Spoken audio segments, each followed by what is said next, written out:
Thank you, Lord. Praise God. Pwede niyo po bang batiin ang inyong mga nasa kaliwat kanan? Sabi mo, partner! Bless ako at nandito ka ngayon. Parang malungkot po kayo.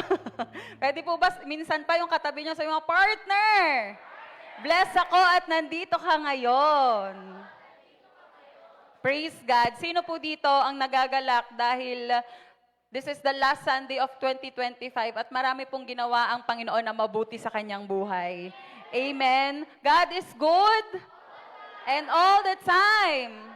God is good. Praise God. Ideklara po natin ang ating calling verse, the Luke chapter 4 verse 18 to 19. The Spirit of the Lord is upon me because He had anointed me to preach the gospel to the poor.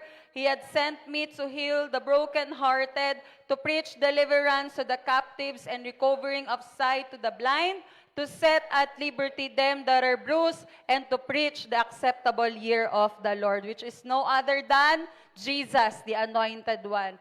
Praise God. So we are already on the last Sunday of 2025. Sabihin mo sa katabi mo, partner, congrats! Na-survive mo ang 2025. Amen. Mabuti po si Lord. Amen. Amen. So, right now, as we have our last Sunday of the year, nandun pa rin po tayo sa topic natin, which is life as an offering. Amen. I pray na bago po matapos ang 2025, let us end the year with an offering to the Lord. Amen. And ang title po ng ating preaching for today is Ending the Year with an Offering. Amen. I pray na ang bawat isa po sa atin, maturuan tayo ng Panginoon or matutunan natin na tapusin natin yung taon ng napakaganda. Amen. And I believe the last Sunday of the year is not just a date on the calendar. Naniniwala po ba kayo doon? Ang last Sunday po is hindi lang siya basta Sunday. It's not just a date on the calendar. But the last Sunday is your spiritual altar. Sabihin nga po natin, spiritual altar. Bakit po? Because we want, as we end 2025, mayroon tayong may offer sa ating Diyos. Amen? So, before we step into a new year, bago natin pasukin yung 2026, bakit po may last Sunday ng 2025? God invites us to a pause. Sabihin nga po natin, pause. Okay, gusto ng Panginoon, you make a pause bago mo tapusin yung 2025. Talagang hinayaan ni Lord na magkaroon ng last Sunday for the year because God invites us to make a pause. Pero not to make promises with the Lord. Alam niyo po, itong last Sunday, this is not just to make promises with the Lord, but nandito po tayong lahat to make an offering to the Lord. Amen? Now, buksan po natin ang ating Bible in the book of Genesis chapter 22, verse 1 to 14. Medyo mahaba po ito, pero gusto ko po na maunawaan natin yung whole story about Abraham and Isaac. Halinhinan po tayong magbabasa. 1, 2, 3, ako po muna. Sometime later, God tested Abraham. He said to him, Abraham, here I am. He replied. Next slide po. Kayo po magbasa.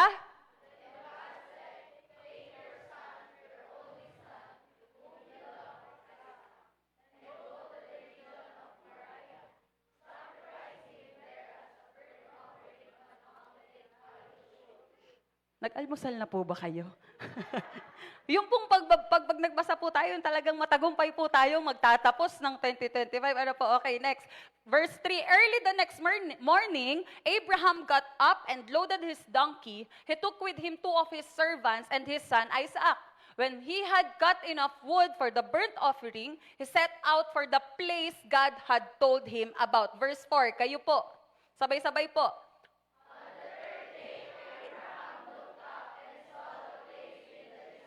Verse 5, he said to his servants, stay here with the donkey while I and the boy go over there. We will worship and then we will come back to you. So sabi po ni Abraham sa mga tauhan niya, aakyat kami ni Isaac doon sa tuktok ng Mount Moriah and we will go there and worship at babalik kami sa inyo. Ano po ang gagawin nila? They will worship.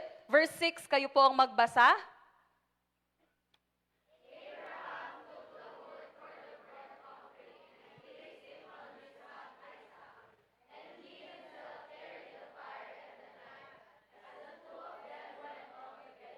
Verse 7, Isaac spoke up and said to his father Abraham, Father, yes, my son. Abraham replied, The fire and the wood are here. Isaac said, But where is the lamb for the burnt offering? So hinanap po ni Isaac ang kanilang i-offer. Verse 8, kayo po.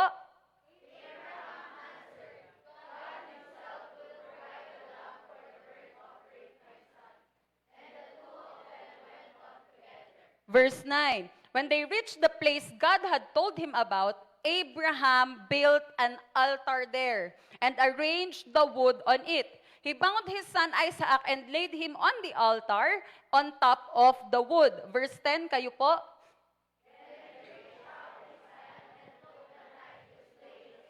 Verse 11, but the angel of the Lord called out to him from heaven, Abraham, Abraham, here I am. He replied. Verse 12,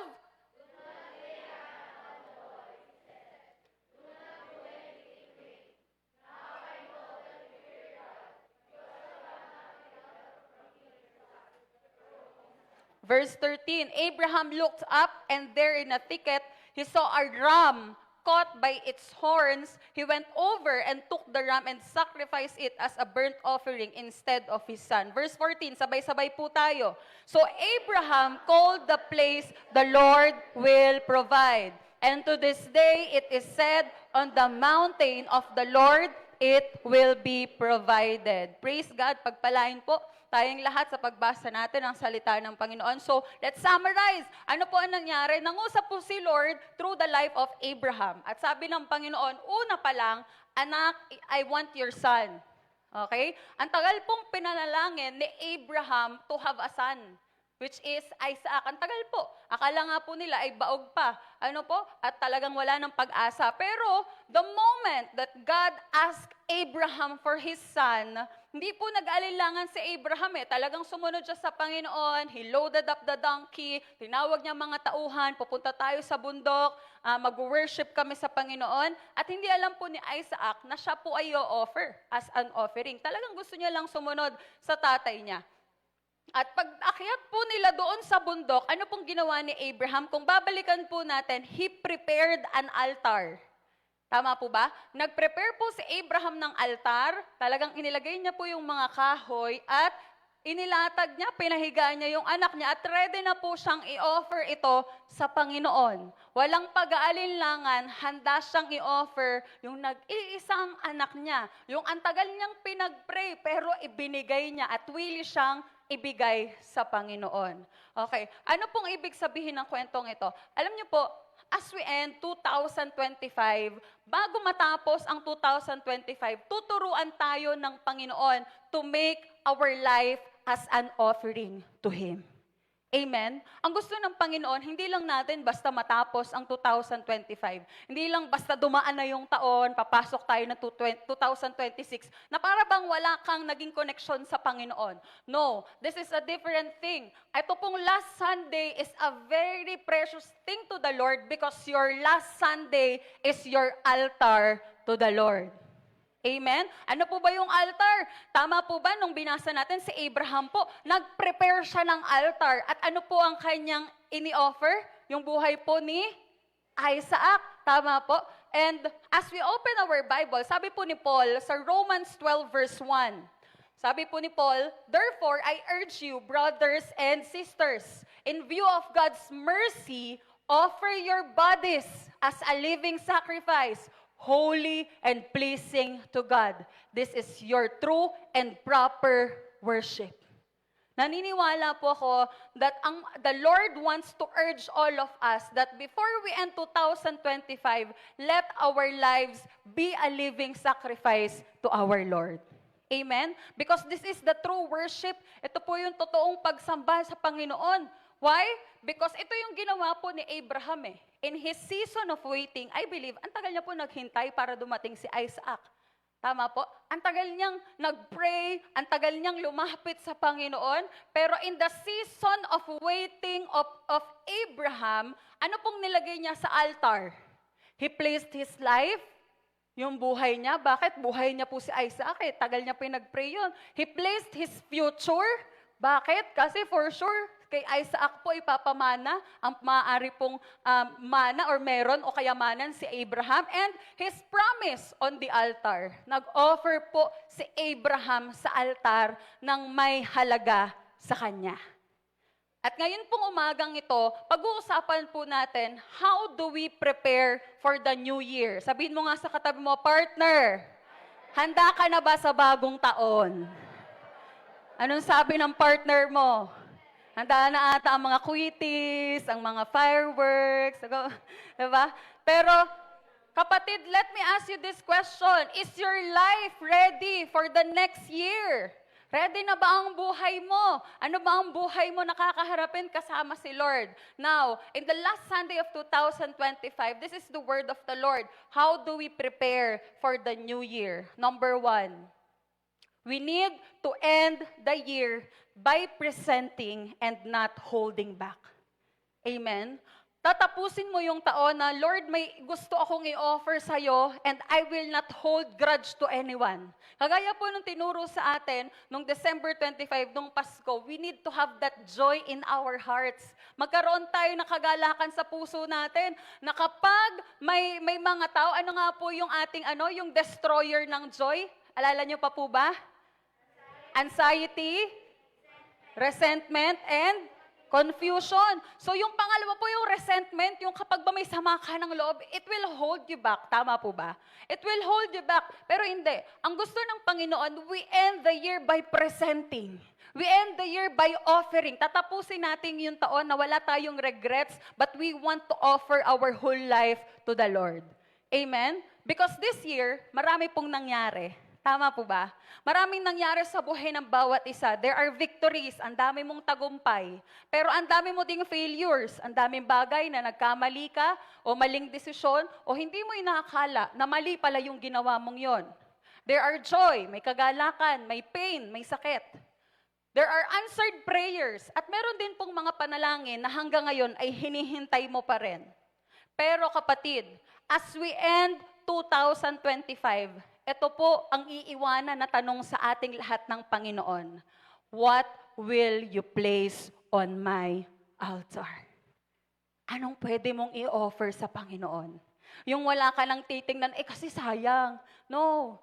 The Lord wants us to end the year na may ini-offer tayo sa Kanya. Kagaya po ni Abraham, ano yung kaya mong i-offer sa altar? Sabihin mo nga sa katabi mo, partner, anong kaya mong i-offer sa altar? Hello? What can you place in the altar? Alam niyo po, si Abraham, nung nagpunta po siya sa Mount Moriah, he is not empty-handed. Hindi siya pumunta sa tuktok ng bundok para lang sumunod kay Lord na pumunta sa tuktok ng bundok. No. Abraham did not go to Mount Moriah empty-handed. Ano pong ginawa niya?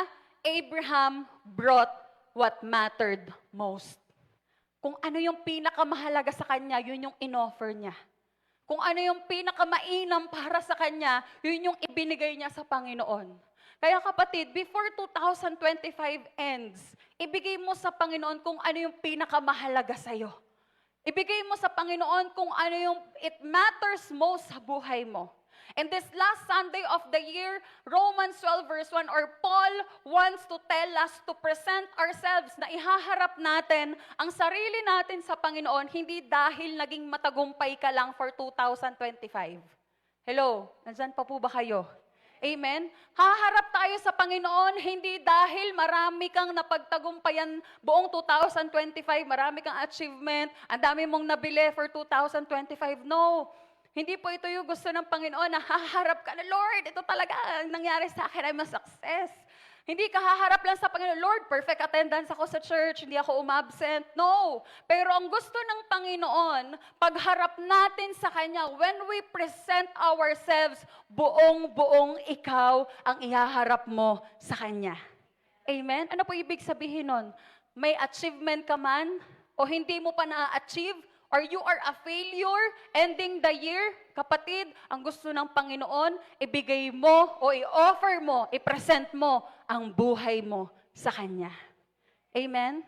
Church, you cannot cross into a new year holding tightly into the old one. Amen? Kaya we need to step forward. We need to move forward in the new year na ipinepresenta natin ang buhay natin sa Panginoon. Number 2 po, how do we prepare for a new year? Basahin po natin. A living sacrifice for a new year. In Romans 12 verse 1, Paul does not say dead sacrifice. Sabi po ni Paul, it should be a living one. Sabihin mo sa katabi mo, dapat buhay. Amen? A living sacrifice.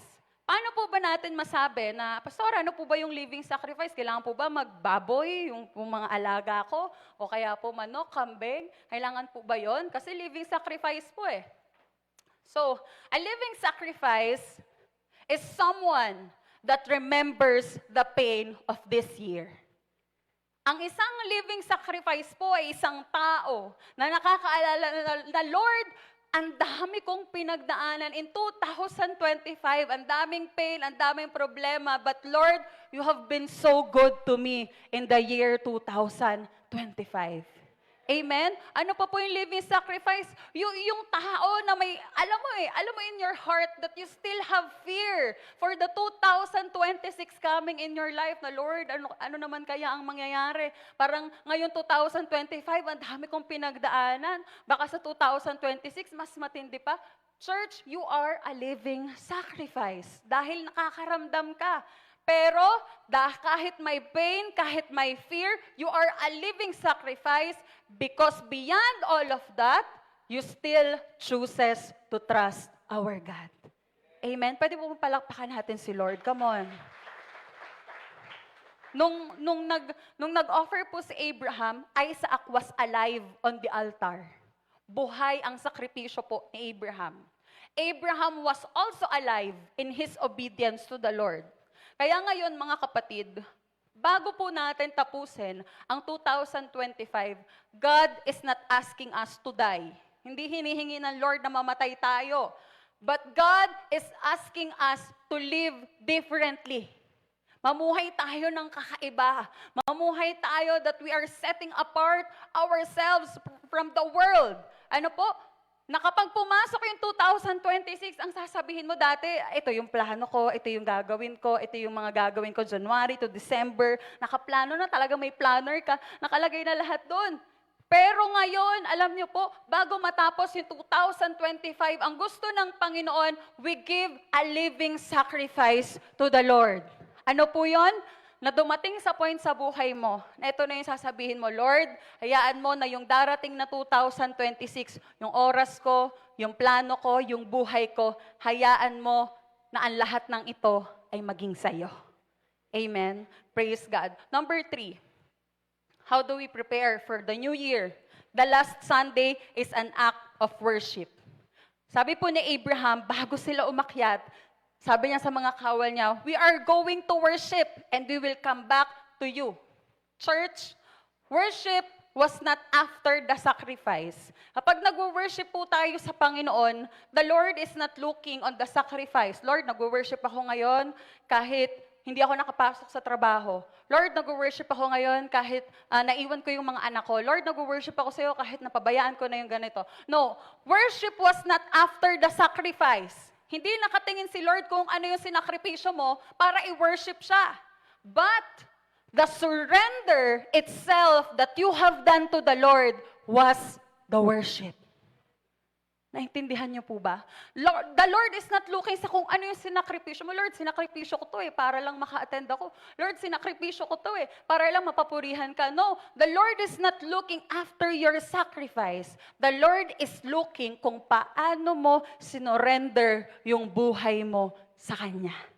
Amen? Na Lord, kahit may kailangan akong alagaan ng mga baboy, Lord, I surrender. Ikaw nang bahala sa baboy ko. Mag-worship ako sa iyo. Amen? Lord, yung trabaho ko talagang kailangan kong pumasok Pero ikaw na Lord ang bahala sa trabaho ko. I will worship my life to you. Amen? God is looking on what you sacrifice, but God is looking on what you have surrendered. Now, coming to church on the last Sunday of the year is good. But coming to church with a surrendered heart is better. Amen?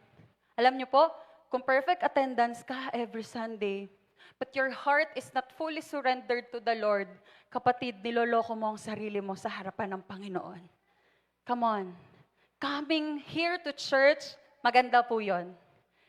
Pero, kung lumapit ka sa Panginoon, you worship the Lord, and you are giving your heart to the Lord. Lord, sa'yo yung puso ko, ang sarap magpuri sa'yo, ang sarap kumanta sa'yo, ang sarap umawit sa'yo. With your surrendered heart, kapatid, mas pinapabura ng Diyos ang taong marunong mag-surrender. Amen? That's why Romans 12 verse 1 reminds us, worship is not seasonal. Hindi po seasonal ang pag-worship. It is how we live every day of the year. Amen? Dito po ako magtatapos, number 4. How do we prepare for the year? We need to end the year on the altar because it brings God's provision. Pag tinapos mo yung taon mo na ini-offer mo lahat sa Panginoon sa altar, bibigyan ka ng Panginoon ng provision. Alam niyo po ba yung provision? Kung hindi niyo po alam, provision is something that is declared to you. Dineklara sa iyo o na-visualize mo, may pinakitang pangako sa iyong Panginoon, and it will come to happen. Ibig sabihin, mangyayari. Hello? Andyan po ba kayo? Amen? So, ang nangyari po, kapag pala may ini-offer ka sa altar, may provision na nangyayari. Amen? Hindi ka lang basta nag-offer, tapos na. Hindi. When you offer something, God gives provision. Amen? So, when the life of Abraham, when Abraham fully surrendered, alam niyo po, pwede po bang balikan natin yung last na mga verses sa Genesis kanina? Sabi po sa verse 12, nung pinigilan na siya, do not lay hand on the boy, do not do anything. I want to know that you fear God because you have not withheld from me your son. Ibig sabihin, sabi po kay Abraham, hindi ka nag-alinlangan. Hindi ka nag-alinlangan na magsakripisyo sa akin ng buhay. At ano pong sabi? Verse 13, Abraham looked up, tumingin siya sa taas, and there in a thicket, or thick, he saw a ram caught by its horns. Ibig sabihin, nag-provide ang Panginoon. When you fully surrender your life to the altar, God will provide. Amen? Kapatid, kapag ibinigay mo yung buong-buong ikaw, God will provide. Ano pong sabi sa verse 14? Abraham called that place, the Lord will provide. Hanggang ngayon po, ang tawag nila sa lugar na yon, on that mountain, the Lord will provide. Kaya po nagkaroon ng pangalan si Jesus eh. When Abraham fully surrendered, God revealed Himself as Jehovah Jireh, the Lord who provides. Amen? Kapatid, when you fully surrender to the Lord, doon mo mas makikita kung gaano ka makapangyarihan ng ating Diyos sa buhay mo. Amen? Why? Because what you end on the altar, God meets it with provision. Ano po ibig sabihin nun? Kung ano yung sinurrender mo, papalitan niya ng Panginoon ng provision. Ano po ibig sabihin? When you surrender your fear, sinurrender mo yung takot mo sa Panginoon, God will give you peace. When you surrender your plans, God will give you direction. When you surrender your future, God will go ahead before you. Amen? You may not know kung ano yung plano ng Panginoon, pero kapatid, kapag natutunan mo na yung pag-surrender sa Panginoon, God will meet you with a provision. Amen? Pwede mo palakpakan natin ang ating Diyos. Come on. Kapatid, I am praying that kung ano yung pwede mong i-offer sa altar ngayong oras na to, God will meet you with a provision. Amen? If you want to surrender your business, God will meet you with a provision. If you want to surrender in the altar your family, God will meet you with salvation of your family. Amen? Hindi mo alam kung ano yung pwedeng i-reveal sa'yo ng Panginoon pag nag-surrender ka ng buhay mo. Amen? Kaya ngayong oras po na ito, You may not know what the new year holds. Di natin alam ano po yung mangyayari sa 2026. Pero kung ibibigay mo ang buhay mo sa altar ng Panginoon, God will provide. Amen? Pwede po bang sabihin mo sa tatlong katabi mo, God will provide?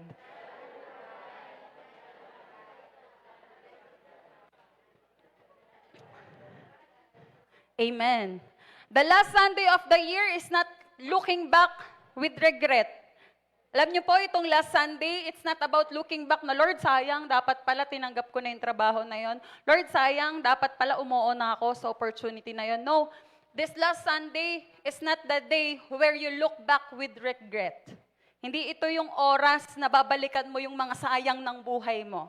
Pero ito yung oras at panahon where you step forward with surrender. Amen? Hahakbang tayo ng may pag-surrender sa Panginoon. Hahakbang tayo na ibinibigay natin muli na, Lord, ikaw na ang bahala sa 2026 ko. And right now, in Romans 12 verse 1, balikan nga po natin yung verse na yon. I pray na tumatak po ito sa ating mga puso at isipan. Therefore, I urge you, brothers and sisters, as Paul said, in view of God's mercy, to offer your bodies as a living sacrifice, holy and pleasing to God. Why? Because this is the true and proper worship in the sight of the Lord. Hindi kailangan ni Lord ng maraming achievements. Hindi kailangan ni Lord ng marami kang napundar. Hindi kailangan ni Lord na nakabili ka ng ganito, ng ganyan. No. The Lord wants to see our life as a surrendered life to Him. And that is an act of true and proper worship. At bago matapos po ang 2025, I pray na ang bawat isa po sa atin, let us place our life on the altar of our God. Let us end this year like Abraham. Kagaya po ni Abraham, pinagkatiwalaan niya ang Diyos na isurrender ang kaisa-isa niyang anak. For sure, iba po yung pag-ibig ni Abraham sa anak niya kasi ang tagal niyang hinintay yon. But he is willing to surrender everything. I pray that we end this year like Abraham to trust God enough to surrender everything. Why? Dahil kapag ang buhay ay isinurrender sa Panginoon, your next year will be extraordinary. Amen? Come on. Kapatid, kapag sinurrender mo yung buhay mo, magugulat ka. Ang daming pwedeng gawin ni Lord sa buhay mo. Magugulat ka, bigla na lang may magbabayad ng utang mo. Magugulat ka, bigla na lang may magbibigay sa'yo ng sasakyan, di mo naman hinihingi, pero binibigay sa'yo. Amen? When you surrender your life to the Lord, your next year will be extraordinary. Amen? Hindi mo in-expect kapatid, nung nakakilala ka kay Lord, ang dami mong blessing. Pero kapatid, iba yung buhay na kapag ibinigay mo sa Panginoon na, Lord, I will end this year na ibinibigay ko sa iyo ang buhay ko. Because next year, I am praying that my next year will never be an ordinary year. Amen? Kaya bago po matapos ang taon, do not just turn the calendar. Huwag mong basta lang nag-2025, recap ka lang. Don't just turn the calendar. Turn your heart into an offering to our Lord. Amen. Tayo po tayong lahat ngayong umagang ito. Let us pray to God that, Lord, before I end 2025, I want to end my life in 2025 as an offering to you. Lord, gusto kong tapusin yung 2025 na hindi basta lang siya natapos, kundi gusto ko, Lord, tapusin ito ng may pag-surrender sa iyo, Panginoon. Lord, hayaan mo na yung buhay ko, it's not perfect, it's not so good. Pero Panginoon, kapag ikaw ang nasa buhay ko, ikaw ang nasa kalagitnaan ko, napakabuti, napakaganda na nangyayari sa akin. And right now, let this be our prayer, that this last Sunday of 2025, is not about looking back what we regret, but stepping forward with a surrendered life unto our God. Kaya ngayon, kapatid, as we worship the Lord, Pwede bang wag mo munang pakilman yung nasa kaliwat kanan mo? Just you and the Lord. Imagine that you are in a sacred place, yung paborito mong lugar, your safe place with the Lord. And as you worship God, I pray na maramdaman mo ang pangungusap ng Panginoon, ang pangako ng Panginoon na because you surrendered your life next year will be extraordinary. May gagawin ako na hindi mo ine-expect. May papakita ako na kailanman akala mo hindi mo mararating, pero ipaparating kita doon because you have surrendered your life to me. Come on, right now. As we worship the Lord, let your heart pour out in worship. Oh Lord, I offer you my life. Take my offering. I worship you with all my heart. Worship you with all my king. Come on, right now, worship the Lord. Oh Lord, I offer you my life. Take my offering. I worship you with all my heart. I worship you, oh Lord, my King.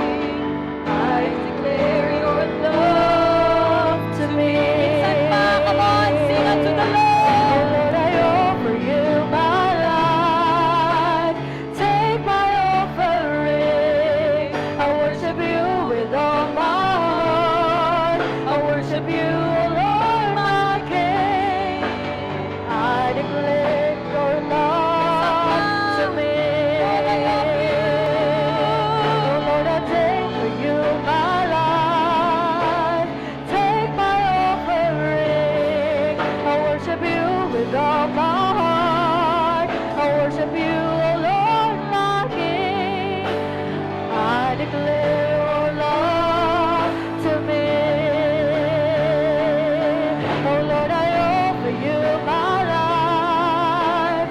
Take my offering. I worship you with all my heart. I worship you, oh Lord, my King. I declare your Come on, right now. love to Surrender unto the Lord and sabihin mo sa Panginoon. Oh Lord, I offer you my life. Take my offering. I worship you with all my heart. I worship you with all my king. I declare your love to me. Oh Lord, I offer you my life. Take my offering. I worship you with all my heart. I worship you, oh Lord, my King. I declare your love. Come on, right to now. me. As we pray to the Lord, ngayong mga oras na ito, I want you to surrender to the Lord wholeheartedly. Hayaan mo na yung puso ay nananalangin sa Panginoon. Lord, I give you my life. Ibibigay ko sa iyo ang buhay ko. I want to surrender my life to you. Na Panginoon, sa pagbigay ng buhay ko sa iyo, hayaan mo, Panginoon, as I surrender to you, let me meet your provision. Na Lord, bago matapos yung 2025, hayaan mo na ang puso namin ay patuloy na nananalangin, Panginoon, that we are surrendering our lives. Lord, be with us as we end the year. At hayaan mo, O God, that in the next year, as we surrender, our life will never be ordinary. Lord, you will surprise us. Panginoon, yung mga bagay na hindi namin ine-expect, it will happen into our lives. Lord, yung matagal naming pinapanalangin, it will all be an answered prayer in the coming year, O God. Panginoon, I declare na sa aming pag-surrender sa iyo, na sa aming pagbibigay ng aming buhay sa iyo, Lord, it will all be yours. Our life will be yours, O God. At Panginoon, patuloy mong hihipuin ang puso ng bawat isa. That God, you are a truly good God sa aming mga buhay. Panginoon, we want to end 2025 with a surrendered life. And right now, if you want to surrender to the Lord, Pwede po bang ilagay natin ang ating kanang kamay sa ating mga puso at sumunod po tayo sa isang panalangin. Sabihin nating lahat, Lord Jesus, Lord Jesus, today I come to you. today I come to you. I'm surrendering my life to you. I'm surrendering my life to you. Lord, Lord, I accept you I accept as my personal Savior. as my personal Savior. Patawarin mo ako, Panginoon, Patawarin mo ako, Panginoon, sa mga naisip, sa mga naisip, sinalita, sinalita, at ginawa at ginawa ng mga kasalanan. ng mga kasalanan. Isulat mo po Sulat mo ang po aking pangalan ang aking pangalan sa aklat ng sa buhay aklat ng buhay. dyan sa langit Diyan sa langit. at huwag hayaang mabura Huwag hayaang mabuhay hanggang sa iyong hanggang sa pagpapag. iyong pagbabalik. Mahal na mahal kita, Panginoon. Mahal kita, Panginoon. And this 2025, This 2025, I surrender my life to you. I surrender my life And to for you. the year 2026, For the year 2026, I expect more of you in my life. I expect more of you in my life. In Jesus' name. In Jesus' name. Ako na lamang po mananalangin. Lord, to all brethren na tinanggap ka, sinapuso ang bawat pagpupuri sa iyo, O God. Lord, I declare provision upon provision. I declare, O God, na ang bawat panalangin, it will happen in your perfect time and your perfect will, O God. At Panginoon, you will surprise us. At Lord, ipaparanas mo sa amin ang matinding tagumpay. Ipapakita mo sa amin, Panginoon, ang pagiging victors, O God. And Lord, you will let us experience extraordinary things, O God, sa aming mga buhay. As the year 2026 comes, Lord, be the center of our lives. Salamat, Panginoon. Mahal na mahal ka namin. In Jesus' mighty name we pray. Everybody say, Amen and Amen and Amen. Praise God.